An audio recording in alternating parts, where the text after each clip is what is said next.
Hi hello అందరికీ నమస్కారం. Welcome back to our channel. ఇప్పుడిప్పుడే లేటెస్ట్గా తెలంగాణ రాష్ట్రంలో ఆసరా పెన్షన్లకి సంబంధించి అలాగే సామాన్య ప్రజలకి వచ్చే ఏవైతే నార్మల్గా దివ్యాంగులు కావచ్చు, వృద్ధాప్య పెన్షన్ కావచ్చు, ప్రజలకు అందే పెన్షన్లకి సంబంధించి కొన్ని కీలకమైన అప్డేట్స్ వచ్చాయి. ఈ వీడియోలో తెలుసుకుందాం. ఎందుకంటే చాలామందికి ఒక ఆశ అనేది నెలకొన్నది. కొత్త ప్రభుత్వం వస్తే ఖచ్చితంగా పెన్షన్లు పెంపొందుతో పాటు కొత్తగా లబ్ధిదారులకు కూడా పెన్షన్లు అందిస్తారనే ఒక విధానాన్ని క్రియేట్ చేశారు. సో దీనికి సంబంధించి ఇప్పుడు చాలామంది అడుగుతున్న క్వశ్చన్లకి ఒక అప్డేట్ వచ్చింది. ఈ అప్డేట్ని మీకు ఈ వీడియోలో వివరించే ప్రయత్నం చేస్తాను.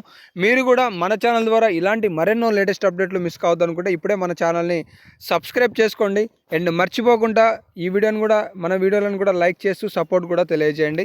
వీలైతే మీ తోటి మిత్రులకి వీడియోని ఫార్వర్డ్ చేయండి. ఇక లేట్ చేయకుండా లేటెస్ట్ అప్డేట్తో పాటు మీకు ఒక సమాచారం ఇచ్చే ప్రయత్నం చేస్తాను. చివరి వరకు చూడండి. ఇక్కడ మనం అప్డేట్ చూసుకోవచ్చు. పొంగిరెడ్డి శ్రీనివాస్ గారు రెవెన్యూ మంత్రి.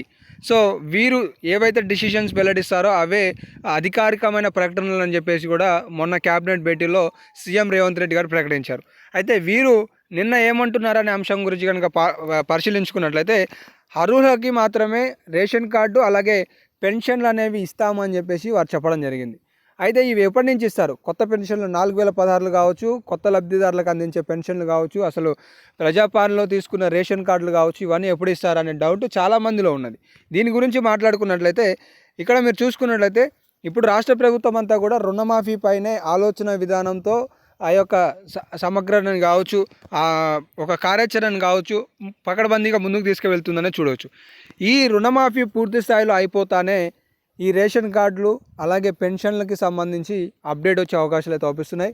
కాబట్టి జూలై 1 నుండి ఆగస్టు చివరి వరకల్లా ఈ పూర్తి స్థాయిలో ఈ రుణమాఫీ పథకాన్ని వర్తింపజేసి పూర్తి చేసిన తర్వాత కొత్త పెన్షన్లతో పాటు 2500 రూపాయలు అలాగే నెక్స్ట్ రేషన్ కార్డుని కూడా రాష్ట్ర ప్రభుత్వం ఇవ్వనున్నదనేది అయితే ఈ సందర్భంగా మీకు అర్థమవుతుంది ఈ సమాచారాన్ని చూస్తే.